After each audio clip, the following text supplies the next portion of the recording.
Hey, how y'all doing? Welcome to Matthew Reads, I guess, and welcome to a series that I've apparently decided to revive from the dead after... it's been more than 2 years at this point.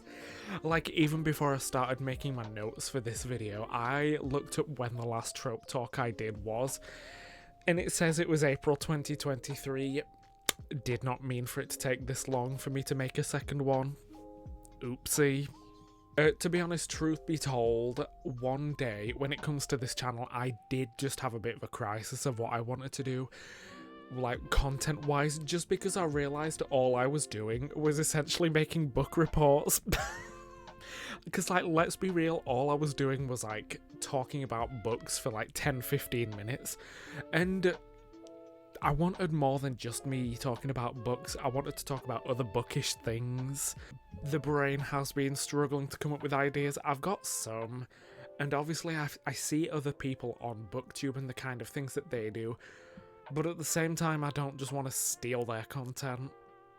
Anyway, I do also want to say this by no means is going to be like a deep dive into the trope that I talk about. Like, Trope Talk just isn't that. To be honest, Trope Talk is literally exactly what it sounds like. It's me talking about a trope probably for 10 to 15 minutes. You know, it's literally just going to be the case of me talking about what I think about it. There you go.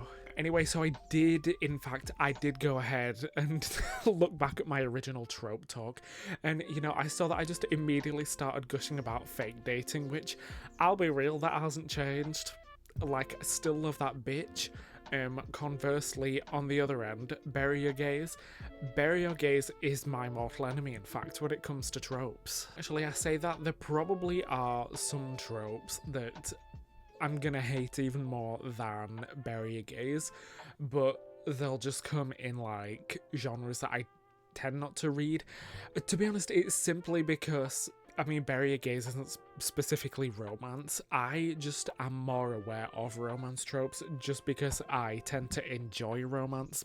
That's just it. Like, I'm just an enjoyer. You know, as of me sitting down to record this, the last one I read was OK Cupid by Mason Diva. Loved this bitch. Bury Your Gaze is my mortal enemy, and I'm fairly certain I ended up talking about it in my master's dissertation. Call me Britney Spears with the way I low-key have a master's degree. Anyway, for the two people consuming this content that don't know what bury your gaze is, it's pretty self-explanatory. It's the trope where gay people, I use gay people as an umbrella term for, like, non-cis-het people, essentially, are basically killed off in favour of the hetty counterparts. Fuck Hetty Hoover, simply because, like, the hetty ones are viewed as more important. First of all, boo, hiss, boo. You know what? Tomatoes aren't enough. I'm throwing coconuts at this bitch. But, you know, to me, the bury your gaze trope just gives me very heterosexual vibes just in general. And, like, this is all just feeling coming from my brain for what I'm about to say, but I feel like it's far less prevalent in media created by queer people. You know, be that books or TV, I feel like I'm much less likely to see a gay person die in something that a gay person made, unless it was Ryan Murphy, because Ryan Murphy is a psychopath. I mean, just look at Glee. I mean, I realise no one was killed off in Glee, but... anyway, since I have no real format to, like, this series, I mean, is it even a series if there's 2 episodes so far? You know, to be honest, I was inspired to, like, revive this hobby because I read, like, it was a while ago, like, the first 3 Dragon Age books, but this one was specifically influenced by Dragon Age The Calling. They were all written by the same author, the first 3 Dragon Age books, so that's why I, like, had bought and read 3 of them, because I thought they were a trilogy.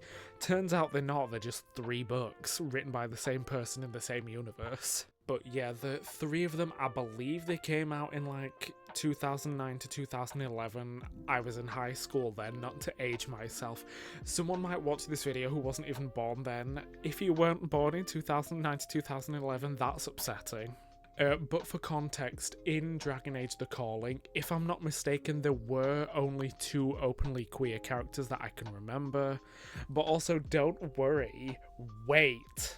Wait. Prepare to band together.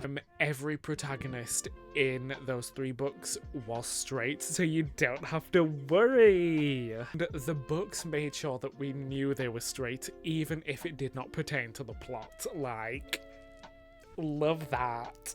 The 2 homos that I remember were Nicholas and Julian, who, if you couldn't guess, died. I mean, I definitely talked about Nicholas and Julian and how them dying pissed me off in my video for Dragon Age The Calling and like their whole arc throughout the book, but I'm gonna talk about them again because this is in fact my YouTube channel. What a wild concept. But like fairly into their journey, I mean, also for context, Nicholas and Julian, they weren't like main characters. They were sort of just part of an ensemble cast, but like fairly early in the book, the besties being the entire cast, or like main cast of this book, they get into a fight with a dragon, and shock horror, Julian ends up being the only one that dies in the dragon fight, you know, despite other straight people getting injured as well. And then a bit later, the entire group is sent into this, like, it's not an alternate dimension, but it's this place called the Fade, which is essentially another world where demons live. And like here, everyone got to see what was essentially their dream lives. And, you know, Nicholas and Julian's involved basically living in a little hut in the forest with Julian. I think I might have gotten the names mixed up. But basically, Nicholas getting to live his life in a little hut with Julian in peace. And then in the Fade, Nicholas ends up being the only one who doesn't make it out. Another thing that was like pissing me off with that like in this, like by that point in the book, the only like major named characters that had died so far were Nicholas and Julian. And it was like the first 2 to die, and they were both queer. 3 points I am angry for some reason. But like, the annoying thing was, like, out of all of, like, the ensemble characters, Julian and Nicholas had the most compelling relationship, like, in the entire book, and that's what pissed me off. Like, they had the best relationship and they just got killed. Anyway, just so I'm not whining and bitching about gay people dying, I do remember in my master's dissertation that I talked about the Adam Silvera book, They Both Die at the End. Slap it on screen for anyone who hasn't read it, but which also wildly blew up on Book Talk, which was wild considering for a long time it was my favourite book of all time. I mean, it's still Cantina Aguilera and I still love it. I've just read other stuff, something else that has like knocked it off sadly. But I remember talking about that because technically that abides to Bury Your Gays, because like at its baseline, given the title of the book, They Both Die at the End, like, it literally tells you that they both die. And in a weird way, it made me think, yes, it abides to Bury Your Gays, but at the same time, does it? Because, like, the entire point of the book, well, not the point of the book, but, like, the whole thing of the book was that, like, the title spoils it and you know that they die at the end. Like, the thing, it doesn't piss me off, this book doesn't, I should clarify, because yes, it kills gay people, but I don't technically think it's Bury Your Gays, even though it is in a sense, because like, they don't die because they're gay, they just die and happen to be gay, and the book isn't so much about them dying, it's more or less saying, it answers the question, what would you do if you knew when you were gonna die? Stream What Would You Do by Wano. Anyway, I feel like I stumbled my way through that point. There you go. Try and make of it what you can. I've done my part. But in the sense that is like, with They Both Die at the End, that's kind of the route that I've taken with my own writing as well.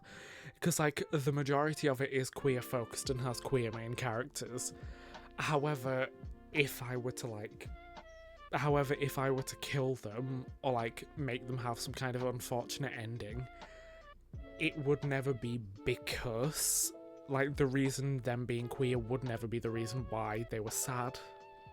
In the end, I guess. Sure, I'd have my characters suffer for the sake of the story, but, like, I don't think they're ever truly going to suffer, even if my endings end up ambiguous. But then, like, I suppose that's it. Ultimately, when it comes to, like, I guess, well, fuck bury your gays. All the homies hate bury your gays. Like, for me, it all just comes in the context. Call me Kamala Harris with the way that it all exists within the context I was born. Is that what she said? For example, like, if I'm gonna be reading a slasher but, like, you're not supposed to die tonight, I think that's what it's called. Like, that's also just queer. Like, I'm not gonna be overly upset when a queer person dies if it is specifically a queer slasher where people are going to get slashed, you know? And, like, I vaguely recall, like, the creative piece that I did write for my master's dissertation, Britney Spears tease. Like, I did end up killing my gay characters, but, like, that was killing them in the sense that it was like how it wasn't they both die at the end. Like, I didn't kill them because they were queer, I killed them in the context of, like, the universe of what I was writing. I killed them because it made sense to do so with what I was writing. And then I'm not gonna this is gonna sound like really conceited. I don't want to share the concept just because, like, my brain thinks it's a really good idea. Like, it makes me think I have the mind of a mastermind. That girl in the car. And it's like a concept that I've not seen utilised in a book. So I don't want to put it out into the universe until it's meant to be out in the universe. I say even though, fully I am not writing or working on it as a novel. Anyway, now for a violently abrupt ending. I sometimes think about those tweets that are like, why can't I end an essay with, like, that's it, bye? Or like that one Jenna Marbles video that's like, that's it, subscribe. Because I have no clever ending. Like, I've made it violently clear that I hate burying gays. All the homies do in fact hate it. That was it. That was this mess of trope talk. Try and make sense of it, because it makes sense in my brain. Hope it makes sense in yours. Bye.